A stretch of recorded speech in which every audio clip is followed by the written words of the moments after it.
नमस्कार दोस्तों, आज हम भारतीय भूगोल में अंतर्जात बल एवं बहिर्जात बल के बारे में पढ़ेंगे कि भूपटल पर परिवर्तन लाने वाले बल कौन कौन से हैं, उन बल के कारण क्या है, उन बलों से निर्मित स्थलाकृतियाँ वगैरह देखेंगे। तो दोस्तों इस हिसाब से वीडियो काफ़ी इम्पोर्टेंट होने वाली है। तो प्लीज़ वीडियो को शुरू से लेकर अंत तक जरूर देखिएगा। वीडियो अगर पसंद आए तो वीडियो को लाइक और शेयर जरूर करिएगा। तो चलिए दोस्तों, बिना किसी देरी के वीडियो स्टार्ट करते हैं। दोस्तों भूपटल पर परिवर्तन लाने वाले बल दो प्रकार के हैं। पहला है अंतर्जात बल और दूसरा है बहिर्जात बल। दोस्तों अंतर्जात बल से हम शुरू करेंगे। पहले तो हम देख लेते हैं दोस्तों कि बल क्या होता है। बल जो है तो एक भौतिक कारक है दोस्तों, जो किसी भी वस्तु पर लगकर उसके आकार को, उसकी दिशा को, उसके स्थान को बदल देता है दोस्तों।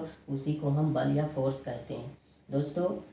एग्जाम्पल के हिसाब से आप देख सकते हैं कि अगर आप किसी दीवार के ईंट को अगर आप धक्का देंगे तो वह ईंट की दीवार वहाँ से जो है तो आगे की ओर खिसक जाएगी, या तो वहाँ अपने ही स्थान पर यथावत बनी रहेगी दोस्तों। उसी को हम बल बोलेंगे।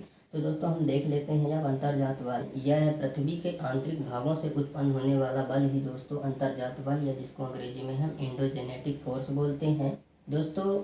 ये अंतर्जात बल और ये बहिर्जात बल, इन दोनों ही बल मिल करके जो है आकृतियों को जो है तो या उनमें जो है तो परिवर्तन करते हैं और परिवर्तन लाने की कोशिश करते हैं। उसी को ही हम जो है तो अंतर्जात बल बोलते हैं। अंतर्जात बल दोस्तों दो रूपों में हम देख सकते हैं। अंतर्जात बल एक है आकस्मिक बल के रूप में और एक है पटल विरूपणी बल के रूप में। दोस्तों हैं आकस्मिक बल देख लेते हैं दोस्तों, जो तुरंत आ जाए। ठीक है, जैसे यह बल जो है तो पृथ्वी के केंद्र से ही जो है तो यह बल की उत्पत्ति होती है। इसको हम देख सकते हैं, अनुभव कर सकते हैं, महसूस कर सकते हैं दोस्तों यह आकस्मिक बल को। इससे विभिन्न प्रकार की आपदाओं का जन्म होता है दोस्तों, जैसे ज्वालामुखी का, भूकंप का, भूस्खलन का। जैसे ज्वालामुखी जो है दोस्तों, इसको जो है तो उद्गार होने में काफ़ी टाइम नहीं लगता है दोस्तों। इसको उद्गार होने में 2-4 साल थोड़ी ना लगते हैं, यह आता है और आ जाता है। उसी प्रकार से भूकंप भी है और भूस्खलन भी है दोस्तों। ये सारी की सारी जो है तो बहुत स्पीड गति से जो है तो ऐसी आपदाएं आती हैं दोस्तों, और इनसे जो है तो बहुत सा विनाशकारी होता है। यह बल आकस्मिक बल जो होता है यह बहुत विनाशकारी होता है और बहुत स्पीड से आता है। इससे बहुत सारी जो है तो जनधन की हानि होती है दोस्तों आकस्मिक बल से। इसको हम अनुभव कर सकते हैं, इसको हम जो है तो महसूस कर सकते हैं, देख सकते हैं। लेकिन दोस्तों जो ये पटल विरूपी बल होता है, पटल विरूपणी बल जो होता है, पटल विरूपणी बल जो होता है दोस्तों, इसको हम देख नहीं सकते, इसको हम अनुभव नहीं कर सकते दोस्तों, इसको हम महसूस नहीं कर सकते।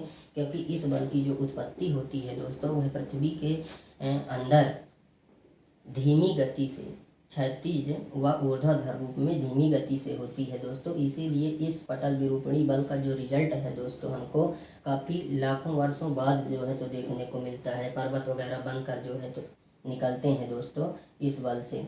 ठीक है, तो यह बल को जो है तो हम ना ही देख सकते हैं और ना ही अनुभव कर सकते, क्योंकि इसको जो है तो बनने में काफ़ी टाइम लगता है, इसलिए इसको हम नहीं देख सकते दोस्तों। पटल विरूपणी बल जो है तो दो प्रकार का होता है। एक होता है महाद्वीपीय निर्माणकारी बल और एक होता है पर्वत निर्माणकारी बल। दोस्तों जो महाद्वीपीय निर्माणकारी बल होता है, यह महाद्वीप का निर्माण करने वाले, महाद्वीप के विकास में योगदान देने वाले जो बल होते हैं दोस्तों, उसी को महाद्वीप निर्माणकारी बल कहते हैं। महाद्वीप के निर्माण में, जैसे महाद्वीप के उत्थान में, महाद्वीप के निमज्जन में, महाद्वीप के जो है तो अधिगमन में जो योगदान देते हैं दोस्तों, उन्हीं को हम महाद्वीप निर्माणकारी बल कहते हैं। उत्थान का मतलब होता है दोस्तों उठ जाना, जब महाद्वीप का ऊपर उठने में, और निमज्जन का मतलब होता है महाद्वीप का नीचे जाने में, और अधिगमन का होता है कि महाद्वीप के आगे बढ़ने में जो योगदान दे जो बल, उसे हम महाद्वीप निर्माणकारी बल बोलते हैं। महाद्वीप निर्माणकारी बल को हम दो रूप में देख सकते हैं, ऊपरमुखी बल और अधोमुखी बल। जैसे कोई महाद्वीप है दोस्तों, तो महाद्वीप का कोई हिस्सा अगर ऊपर को उठा हुआ है दोस्तों, उसे हम ऊपरमुखी बल बोलेंगे, और महाद्वीप का जो हिस्सा नीचे हमको धंसा हुआ मिलेगा दोस्तों, उसको हम अधोमुखी बोलेंगे। पर्वत निर्माणकारी बल मतलब ऐसे बल जो पर्वतों के निर्माण में योगदान दें दोस्तों। जो पर्वतों का निर्माण होता है वह दो तरीके से होता है, संपीड़न और तनाव, दोनों से। संपीड़न की प्रक्रिया से जो है तो वलन बनता है, और तनाव की प्रक्रिया से जो है तो भ्रंश जैसी आकृतियों का जन्म होता है। तो दोस्तों जब दो प्लेटें एक दूसरे के जो है तो, जब दो चट्टानें एक दूसरे के पास आती हैं, ठीक है, तो उनमें जब टकराव होता है, तो टकराव होने से दोनों ओर से, दोनों छोर से जब बल लगता है तो बीच वाला भाग उठ जाता है दोस्तों। जैसे आप इस आकृति में देख सकते हैं, इधर से भी जो है तो एक चट्टान इधर से आ रही है, एक चट्टान इधर से आ रही है। दोनों के बीच में जब जो है तो बल लगा तो बीच वाला हिस्सा जो है तो ऊपर उठ गया दोस्तों, जिसे हम बलन या संपीड़न कहते हैं। दोस्तों संपीड़न के अंतर्गत बहुत सारी आकृतियाँ देखने को मिलती हैं, जैसे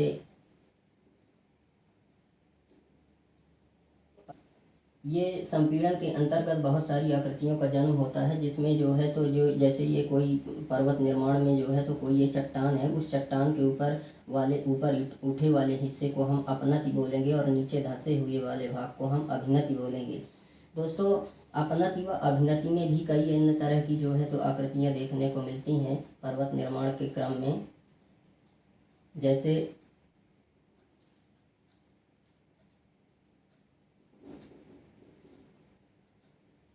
तो दोस्तों इस प्रकार की आकृति से हम समझ सकते हैं यहाँ पे जो है तो बहुत सारी अपनति व अभिनति दोनों पाई जाती हैं, और यहाँ पे अभिनत व अपनति। दोस्तों यहाँ पे अभिनति व अपनति बहुत सारी छोटी छोटी अपनति व अभिनति पाई जाती हैं, और नीचे व ऊपर वाले भाग में और नीचे वाले भाग में भी अभिनति व अपनति पाई जाती हैं। तो इन दोनों के मिले रूप को, ये पूरे रूप को हम क्या बोलेंगे, पूरे रूप को हम जो है तो समपनति।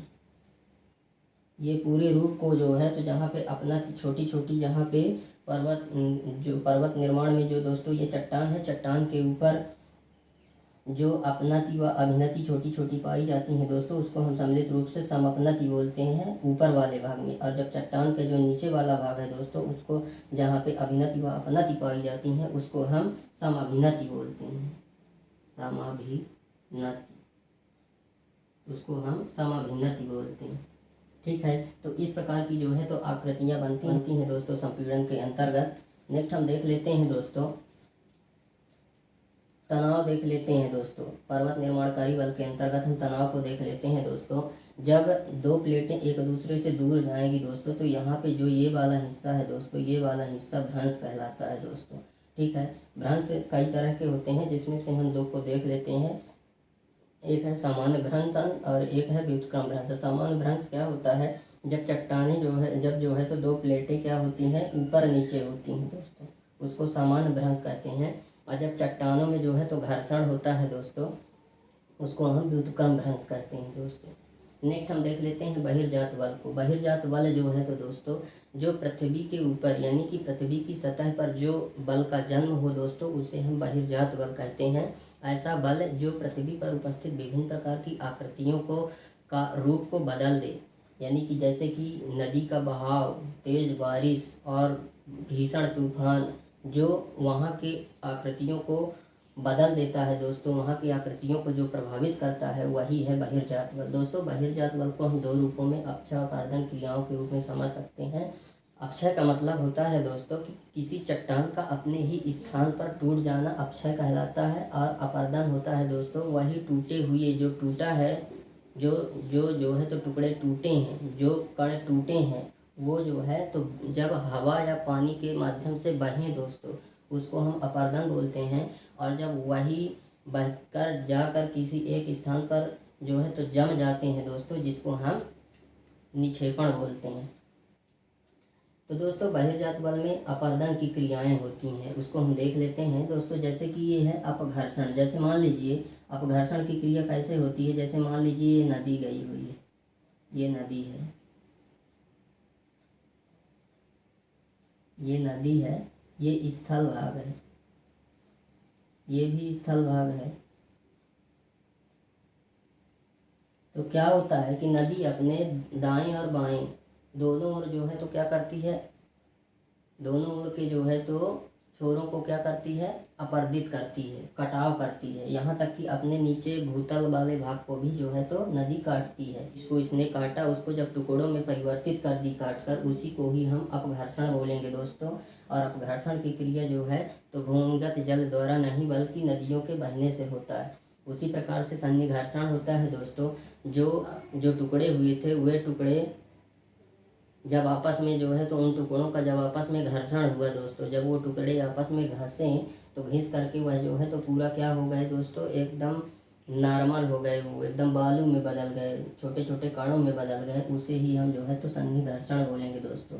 नेक्स्ट हम देख लेते हैं घोलन व संरक्षण की क्रिया। दोस्तों यह वाली जो क्रिया है यह भूमिगत जल में होती है दोस्तों।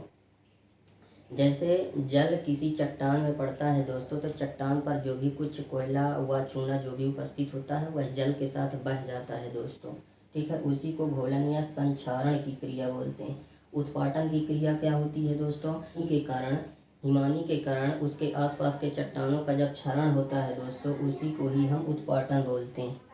तो इस प्रकार से दोस्तों ये सारी क्रियाएं जो है तो अंतर्जात बल एवं बहिर्जात बल के कारण होती हैं। प्रक्रिया है दोस्तों अंतर्जात बल एवं बहिर्जात बल के कारण।